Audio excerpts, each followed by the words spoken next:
Hi everyone, we are here for another week of Beyond Motherhood, and today I'm going to speak to something that has become quite, I want to say prevalent, but it's just become part of daily life now for not only myself, but for my kids and us as a family unit. And it is all around what I want to dive into, the power of rituals. And if you're new here, welcome, welcome. It's so amazing to have you tuning into the podcast. I'm your host, Monique Bathurst. I am a music therapist, a feminine embodiment coach, a women's circle facilitator, and I'm so passionate about supporting mothers to not only reclaim the woman outside of the mother, but to start to really transform their relationship with rage, with anger, and just step into more pleasure and joy within themselves so that they can experience more pleasure and joy within motherhood as well. So let's dive into today. This has been a real game changer for me and for so many women that I work with. As I mentioned, rituals. And this isn't about, though it does also include those bigger rituals, like you might have rituals around birthdays and certain holidays, and even if you're a little bit woo-woo like me, around the moon and the full moon and cycles and all things like that. What I want to speak to more about today is about those simple, intentional practices that really anchor you and your family in connection and in safety and meaning. And let's face it, the days can sometimes feel like a blur. If you've got young kids or even bubs, you've got the nappies, we're organizing snacks, we've got the laundry, we're navigating big feelings, all the schedules and all the things. And having rituals throughout our day and as part of who we are as women, as mothers, as a family can really, and has for me, bring more magic and intentionality back into your day, into how you show up as a mother, into how you feel as a woman.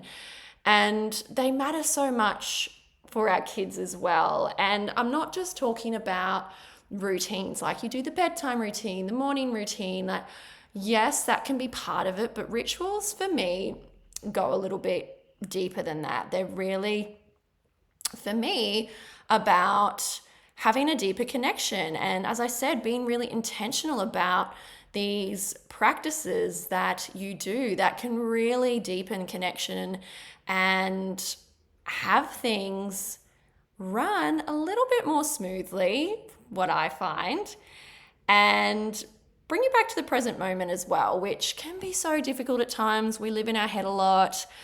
As a society in general, we are so disconnected from our bodies, and having rituals has really just supported me so much. And I'm talking more as myself as a woman at this point in time, and I'm going to really go into some of why it matters for families and as women and as mothers. But it's really been such a pivotal part of my days, especially at nighttime and in the mornings. But I find nighttime, there's just a little bit more space for me to ground and anchor in a little bit for myself. So let's dive into a little bit about, for families, why do rituals matter for your family? So when I think of anything like ritual, routine, all of that, often it is grounded in predictability and rhythm. And predictability can sometimes, we get in our head like that's boring, but our brains thrive off predictability. They love it. It soothes your nervous system. It helps to provide that sense of safety, that sense of internal safety and consistency. So rituals for your family are going to help to create more cohesiveness and create more connection and create more regulation and safety within that. And these can be, like I said, repeated moments that you do every day. It can be in those quote unquote routines, like bedtime stories with your kids. My youngest, every night we will lie in bed and read 2 to 3 stories. And every night I will snuggle with him until he goes to bed. Yes, that is the routine that we have, but it goes deeper in that it is creating that sense of safety for him. I am there co-regulating with him to support him to feel safe and secure to go to sleep. You might have things like pancake Sundays. We do that here, and we don't do it every week. Sometimes we'll do waffles, but there's those little rituals that you might have. Or perhaps you do a family walk around the block after dinner. For me and my kids, there's always some type of game that we play before bed. Lately, it's been tag, and that can go for up to half an hour.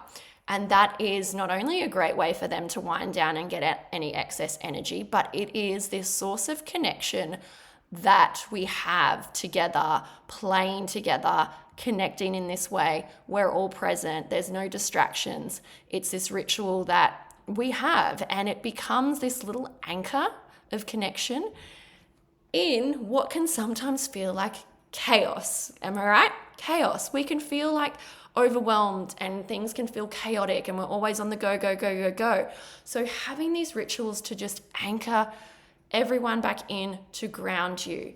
There's so many other things, like you might have like a secret little handshake for goodbyes when you do daycare or school drop-offs. These are just such sacred little moments that help ease transitions for our kids and for ourselves, because sometimes it can be hard to do drop-offs for parents as well.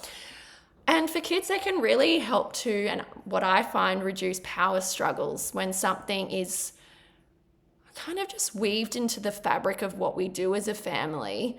Kids are less likely to push back because I want to say there's this expectation, but again, it just comes back to that predictability. It comes back to that predictability of like, this is what we do. And then when they can predict that and they know it and can anticipate it, I can relax into that. I know what's coming, and that helps to soothe and regulate the nervous system. And it can also be a really great way of how we pass on our values to our kids.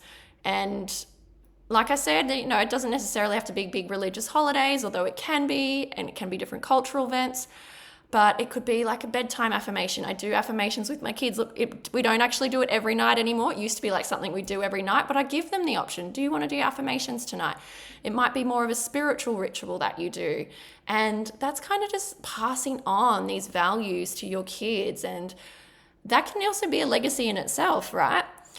And, for me, and also having these little rituals have been such a beautiful way to reparent myself and really start to just rewrite the story of what it means to be a family, what it means to create and cultivate this family unit, how you desire, how it reflects your values and all of those things. So there is so much to be said about why rituals matter and can be so potent as a family. So I just really invite you to think about some of the rituals you have, and if maybe you want to weave any more into your days or your weeks. Doesn't have to be big, and that's the beauty of it. They can be such small little moments that just create that little bit of magic for everyone. And now, coming back to ourselves as the mama, as the woman, why do rituals matter for us? Why is it so important to have these moments in time as a mother and as a woman?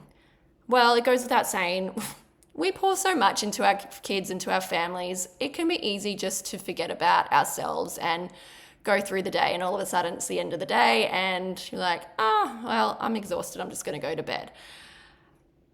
And if you do that, nothing wrong. Rest is important, of course, and honoring your body.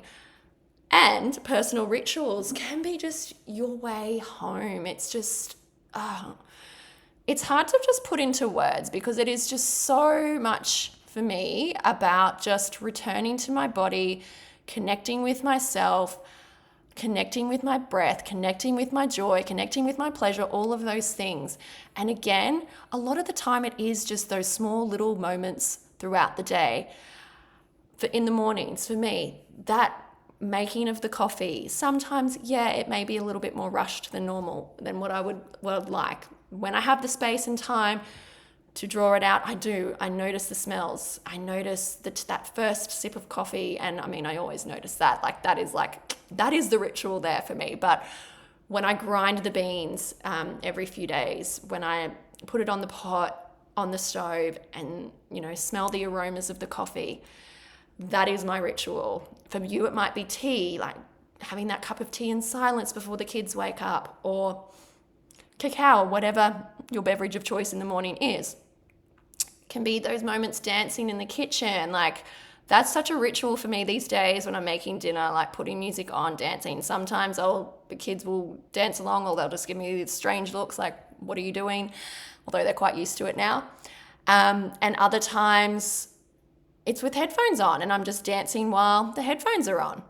But at the end of the day, whatever it is, the mantra that you whisper to yourself, all of these little rituals, when done with intentionality, they count, they accumulate. They can be moments where we start to disrupt being on autopilot and start to reconnect to intention instead of reaction, or just moving through our day without any sort of mindfulness. And they can be such a lifeline for your nervous system as well. As I said, creating safety.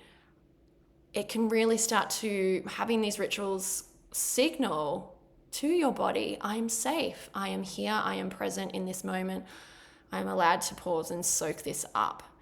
And as always, when we do these things, especially when our kids are around us, we are modeling to them that there is something powerful here.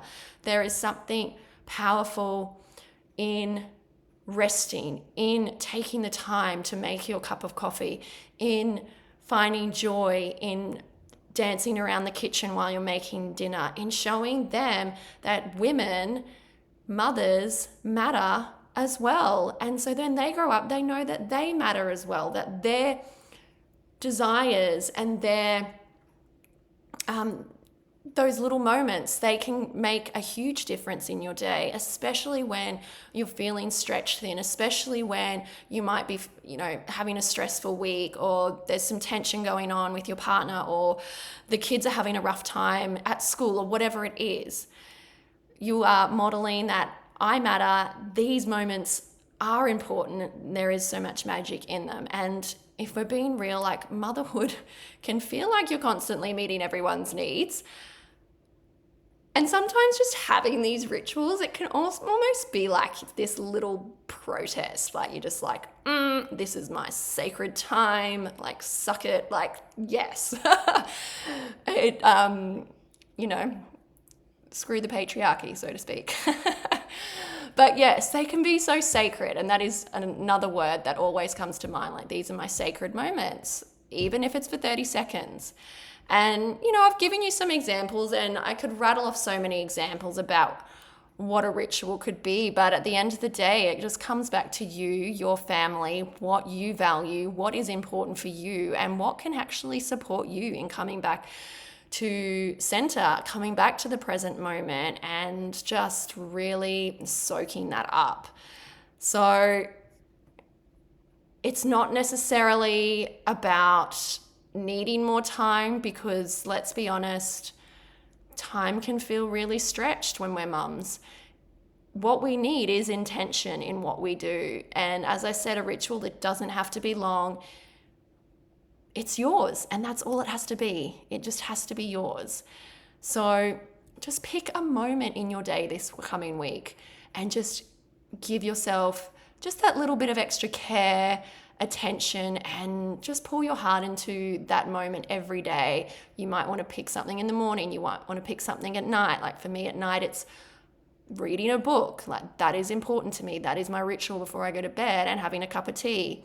Although This might be TMI, but I'm finding I need to get up to go to the toilet in the middle of the night. I'm like, maybe I need to have my tea earlier in the night. But I love having it while I'm sitting in bed reading my book. Anyway, that's my little off tangent little thought. But doesn't matter. I mean, it matters, but just pick something. I think we can overthink it.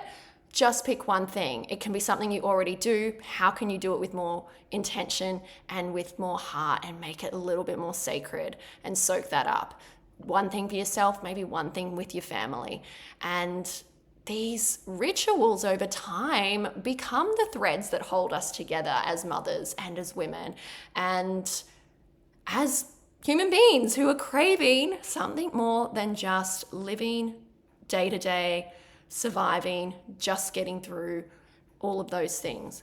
So if you take anything away from today, it's that your needs matter, your rituals matter, and your family honestly will thrive, and you'll feel more nourished and seen, and you'll feel more present. And yeah, I'd love to hear what rituals you already have for yourself or for your family, or what maybe you're inspired to try. So you can leave a comment here, you can DM me on Instagram. Let's keep the conversation going. I would love to hear, as always. So thank you so much for being here. I appreciate you as always, and just send so much love as you move through your week and navigate the ups and downs of motherhood and as being a woman in this modern world. See you all very soon.